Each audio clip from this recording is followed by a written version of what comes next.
नमस्कार बच्चों, स्वागत है आप सबका फिर से हर घर पाठशाला और जियो टीवी की इस पहल में। तो आज हमने पिछले भागों में मुफ्त पाठ को पढ़ा और उस पाठ में जाना कि किस तरह से भीखू भाई नारियल को लेकर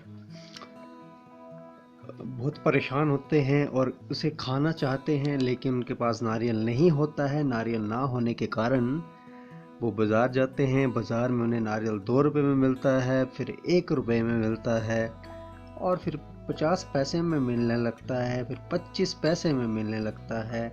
लेकिन वो ना 2 रुपये में लेते हैं, ना 1 रुपये में लेते हैं, ना 50 पैसे में लेते हैं, और ना ही 25 पैसे में लेते हैं। वो तो लेना चाहते हैं मुफ्त ही मुफ्त। तो वो जो नारियल है वो मुफ्त ही मुफ्त लेना चाहते हैं, और अंत में वे एक बगीचे में पहुंच जाते हैं जहां पे नारियल होता है। और जो माली है उन्हें पेड़ पर चढ़कर नारियल तोड़ने की सलाह देता है। जब वो पेड़ पर चढ़ते हैं तो पेड़ पर चढ़ने के बाद वो फिसल जाते हैं और नारियल से लटक जाते हैं। पहले वो आते हुए ऊंट वाले से बोलते हैं, फिर घोड़े वाले से बोलते हैं, लेकिन कोई भी उन्हें निकाल नहीं पाता है, और ऊंट वाला और घोड़े वाला जो है वो उनके साथ लटक जाते हैं, उनको नहीं नीचे उतार पाते हैं। और फिर एक दूसरे को बोलते हैं कि मैं तुम्हें 100 रुपया दूंगा, 200 रुपया दूंगा, लेकिन इस नारियल को नहीं छोड़ना। तो भीखू भाई 200 रुपये का नाम सुनकर काफ़ी खुश हो जाते हैं और नारियल को छोड़ देते हैं, और नारियल को छोड़ते छोड़ते वे जमीन पर गिर पड़ते हैं और ऊपर से नारियल उनके सिर पर गिर पड़ता है। तो वो भी उनको फ्री में मिलता है, मुफ्त में मिल जाता है। तो ये थी कहानी। तो आज हमने जो इस हफ्ते में पाठ पढ़ा, पिछले 4 दिनों में मुफ्त ही मुफ्त पाठ, जो पाठ संख्या 14 है, अपने हिंदी की पाठ्य पुस्तक का पाठ संख्या 14 काफ़ी लंबा अध्याय है। उसमें हमने भीखू भाई की कहानी पढ़ी। तो भीखू भाई की कहानी पढ़ने के बाद हम अब कोशिश करेंगे उससे जुड़े कुछ प्रश्नों को हल करने की, और साथ साथ ही बीच में हम कहानी को भी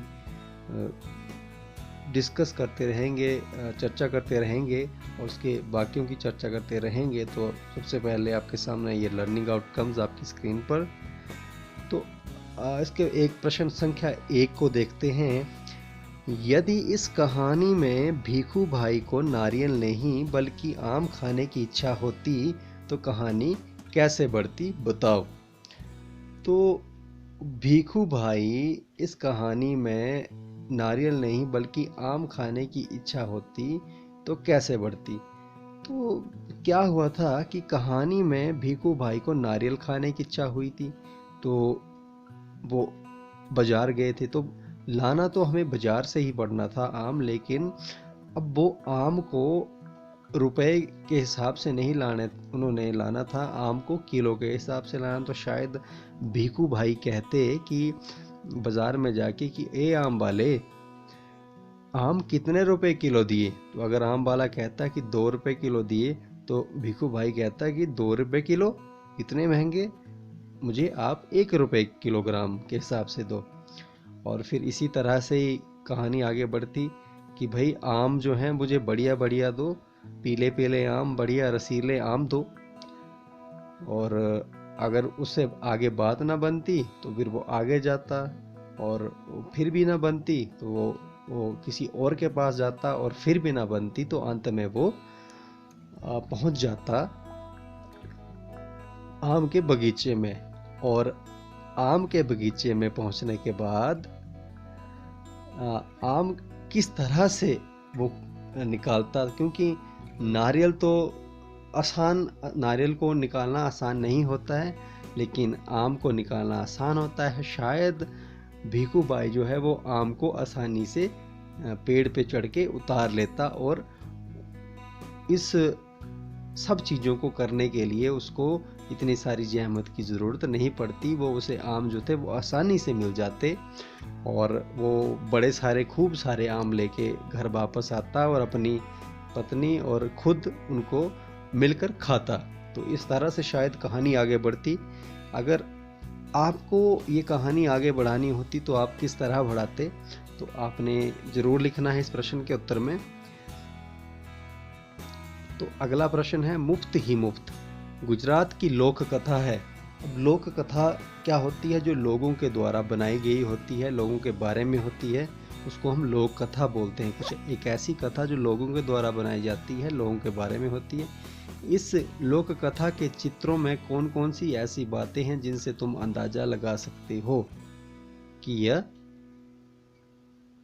गुजरात की लोक कथा है? तो आपने इस पाठ के चित्रों को ध्यान से देखना है। इस पाठ के चित्रों में कुछ ऐसी विशेष चीज़ें हैं जो ये हमें बताती हैं कि ये गुजरात की जो है वो लोक कथा है। जैसे कि उनका पहनावा, भिखू भाई का पहनावा, और लेकर चलना, लाठी लेकर चलना, और भी बहुत सारी चीज़ें। अब आगे है प्रश्न 3। मंडी में कोलाहल फैला हुआ था। मंडी में कोलाहल फैला हुआ था।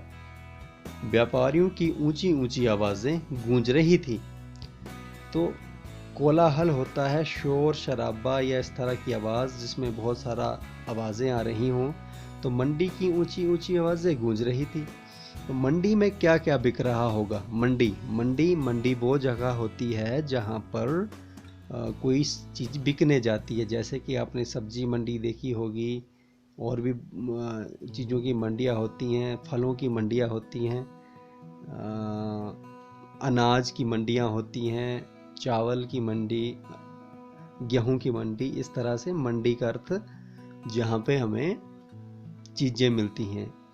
तो मंडी में शायद नारियल बिक रहा हो, आम बिक रहा होगा, फल बिक रहे होंगे, सब्जियां बिक रही होंगी, और भी बहुत सारा कुछ बिक रहा होगा। व्यापारी अपनी अपनी चीज़ें लेके आई होंगी। शायद मिठाइयाँ भी बिक रही हों। तो आप फोटोज़ को देख के या फोटो को देख के अंदाज़ा लगा सकते हैं कि क्या क्या बिक रहा होगा। मंडी में किस किस तरह की आवाज़ें सुनाई देती हैं? जैसे कि ताज़ा टमाटर 20 रुपया, 20 रुपया, 20 रुपया। मंडी में और कैसी कैसी आवाज़ें सुनाई देती हैं?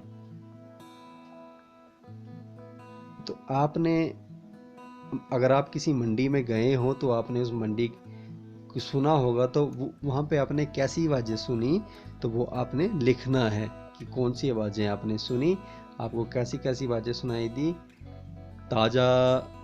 ताज़ा सेब, ताज़ा टमाटर 20 रुपया किलो, 20 रुपया किलो, 20 रुपया किलो। तो ये भी आवाज़ें सुनाई देती हैं। शायद कुछ आवाज़ें ज़ोर से गूंजती सुनाई देती हैं, कुछ धीमे तो नहीं, सब ज़ोर से हैं। तो कहानी को पढ़कर तुम भीखू भाई के बारे में काफ़ी कुछ जान गए होंगे। भीखू भाई के बारे में कुछ बातें बताओ। तो कहानी को पढ़ के सबसे पहले हम ये जानते हैं कि उन्हें खाने पीने का शौक़ था, लेकिन वो कंजूस व्यक्ति थे। वो पैसा कम खर्चना चाहते थे, और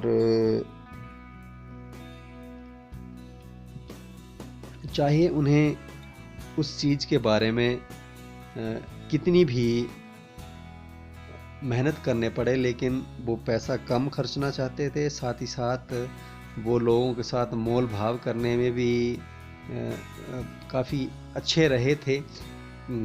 1 रुपए की चीज़ को 50 पैसे में लेने, और 50 पैसे की चीज़ को 25 पैसे में और 25 पैसे की चीज़ को फ्री में लेने में काफ़ी उस्ताद रहे थे। तो ऐसी कुछ चीज़ें हैं, और कुछ बातें आपने भी अगर जानी होंगी तो आप भी बताएं। तो इस पाठ के वर्कशीट हमने अभी कंप्लीट की, अभी हमने इसको पूरा किया, क्योंकि इस पाठ को हमने गहराई से पढ़ा है। तो आप इस पाठ की वर्कशीट को हल कर सकते हैं, और आप अन्य वीडियो देखकर या फिर इस किताब को पूरा पढ़ के, इसके जो 5-6 पृष्ठ हैं इसको पूरा पढ़ के भी दोबारा से दोबारा पढ़ के भी किया जा सकता है। तो इस वीडियो में इतना ही। मिलते हैं अगले पार्ट के साथ अगली वीडियो में। तब तक के लिए जय हिंद। सुरक्षित रहिए, स्वस्थ रहिए और पढ़ते लिखते रहिए।